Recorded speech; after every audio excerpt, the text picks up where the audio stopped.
In the charming sun-drenched town of Key West, Florida, stood a grand Victorian home belonging to the wealthy Otto family.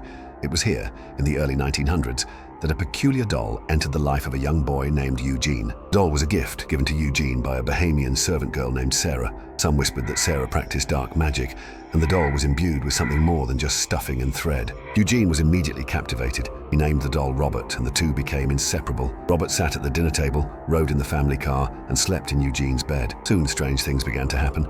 Toys would be found scattered, furniture overturned. When questioned, young Eugene would simply point at the doll. The parents, initially dismissing it as a child's imagination, grew increasingly uneasy. They would often hear Eugene talking in his room, having full conversations, but when they checked, only Eugene and Robert were there. What chilled them most was the second voice they sometimes heard, a deeper, almost gravelly tone, seemingly responding to the boy. Years passed. Eugene grew into a man, an eccentric artist, but Robert remained a constant presence. After his parents passed away, Eugene returned to the family home, and Robert came with him. The strange occurrences continued. Guests who visited the Otto home reported feeling uneasy around Robert. They claimed his expression would change, that he would seem to move on his own. Stories began to circulate throughout Key West about the haunted doll in the Otto house. Children would avoid walking past the property, whispering tales of Robert's malevolent spirit. Eugene, it seemed, was aware of the doll's peculiar nature, perhaps even reliant on it.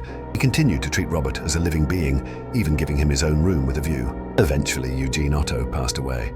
The house was sold and a new family moved in, including a young girl. It wasn't long before the new owners discovered Robert in the attic. The young girl was initially delighted, but her joy soon turned to terror. She began to experience the same unsettling events that had plagued the Otto family for years. Her toys would be destroyed, and she would wake up screaming, claiming Robert had moved or spoken.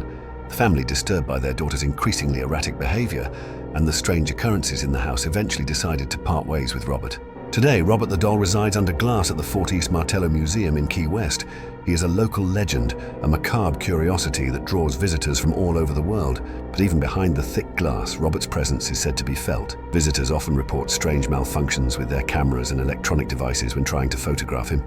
Legend has it that you must ask Robert's permission before taking his picture, and if you don't, or if you disrespect him in any way, you will be cursed. Countless letters arrive at the museum addressed to Robert, apologizing for perceived slights or seeking his forgiveness for not asking permission.